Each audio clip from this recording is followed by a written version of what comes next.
आज मैं आपके लिए एक ऐसी गाड़ी लेकर आया हूँ ना, जो लग रहा होगा कि वही पुराना टर्म है पर बहुत ही नए फॉर्म पे आया है। अब इसे C3 एयरक्रॉस के नाम से नहीं जान के इस की के साथ नए जो फ्लिप की ऑप्शंस, अब पुराने चीज़ों को हटा के इसे एक नया पैमाना रखा गया है जिसे बोलते हैं एयरक्रॉस। अब जैसे ही एयरक्रॉस नाम रखे हैं तो क्या सिर्फ नाम में बदलाव आया है या बहुत सारे चेंज हुए हैं, वो मैं अभी आपको बताता हूँ। सबसे पहली बात, जो चीज़ें आपको एक सटीक रूप से चाहिए थी, अच्छे प्रोजेक्शन फॉर्म, वो सब मिलने चालू हो जाते हैं। इसके अलावा आपको ऑटो फोल्डिंग विंग मिरर्स इन्होंने नाम दिया है, वो उसकी शुरुआत हो गई है। और अंदर क्या क्या चीज़ चेंज है वो मैं अभी आपको थ्रू आउट वीडियो बताने वाला हूँ।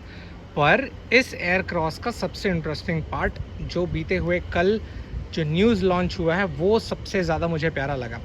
और वो ये है कि जैसे ये वाली गाड़ी आप फ़िलहाल देख रहे हैं ना, तो दिमाग में ये रहता था कि इसमें टर्बो इंजन प्रोवाइड हुआ है, तो 9.99 लाख एक्स शोरूम से इसकी शुरुआत होती थी।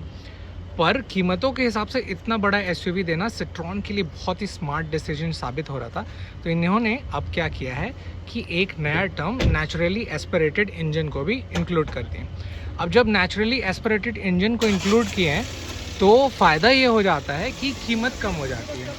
एग्जाम्पल के तौर पे जैसे एक टॉप टर्म आप नोटिस करेंगे कि कितना बेहतर हो, क्या हो, तो नेचुरली एस्पिरेटेड जो इस हुड के अंदर अब आने वाले समय में मिलना चालू हो जाएगा, उसका फ़ायदा ये रहता है कि वो इंजन टर्बो के कंपेयर पे कम रेट का रहता है। हालांकि बीएचपी पावर कम हो जाता है, बट सबसे ज़्यादा फ़ायदा ये होता है कि बिना किसी टेंशन के आपको सेम शॉकअप वाले इनपुट मिल जाएंगे। और अगर आप रेट से सेटिस्फाइड हो तो आपको बहुत ही अच्छा डिसीजन मेकिंग, और वो डिसीजन मेकिंग इसलिए बेहतर साबित होगा क्योंकि 8.49 लाख रुपीज़ का अब आपको वो चीज़ दिख जाता है।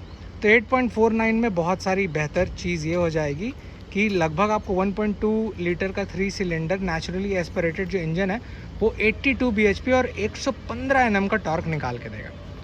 अब जैसे मैं बाहर का टर्म आपको बता दिया था ऑटो फोल्डिंग, साथ ही साथ ये भी देख लीजिए कि अगर आप व्हील सेक्शन पसंद करते हैं टॉप मॉडल्स में, तो आपको C8 के कुछ इस प्रकार के टायर्स 215/60 R17 इंच के कुछ ऐसे सेक्शन मिल जाएंगे।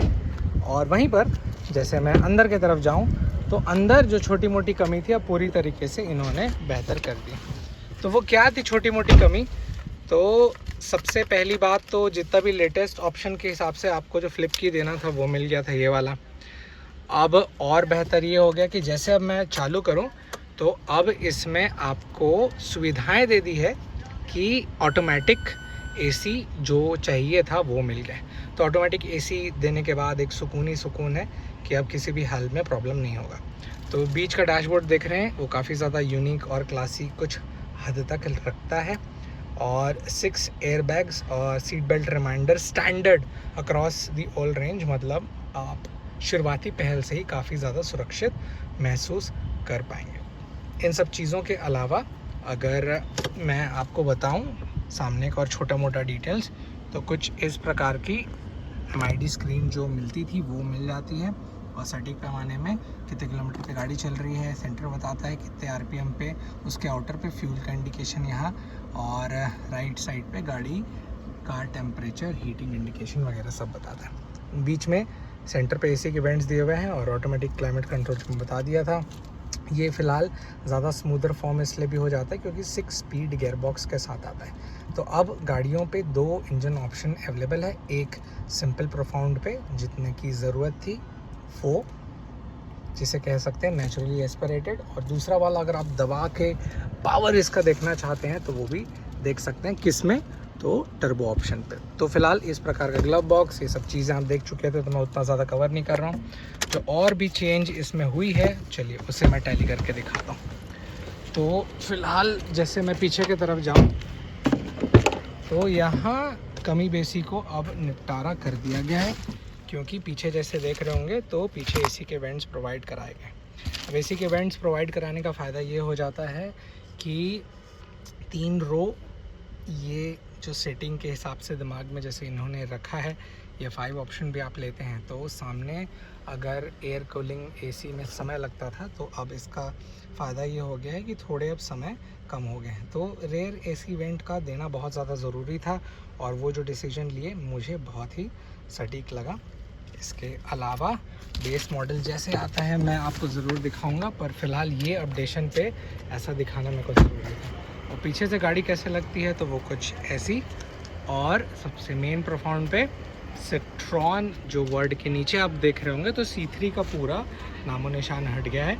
अब सिंपल सी बात है कि एयर क्रॉस आपको देखने मिल जाएगा। अब C3 एयर क्रॉस लिखे थे उसका ये मतलब भी था कि एक गिनती के हिसाब से मन में ये रहता था कि ये जो गाड़ी है ना, ये गाड़ी किससे अटैच है, तो ये जो पुराना इसका सिबलिंग था C3 से, तो C3 एयर क्रॉस नाम रखे थे। अब उसका तामझाम पूरा हटा के एयर क्रॉस सिर्फ टर्म रखें। तो मेजर चेंजेस में क्या, तो एक बार फिर से एट लास्ट पीछे देख रहे होंगे तो एयर क्रॉस, यहाँ देख रहे होंगे तो आपको AC के वेंट्स पीछे, और फिर बीच में जाऊँ तो यहाँ पर आपको क्लाइमेट कंट्रोल, और ये आपका फोल्डिंग मिरर्स, और साथ ही साथ सामने एक अच्छा प्रोजेक्टर हेडलैम्प्स का सेटअप। सो ये था ऑल डॉट बेस्ट, और साथ ही साथ ऐसा फ्लिप की जो अब थोड़ा सा लेटेस्ट बना दिया है गाड़ी को। आपको कितना बेहतर लगा updation, please let me know in the comment section.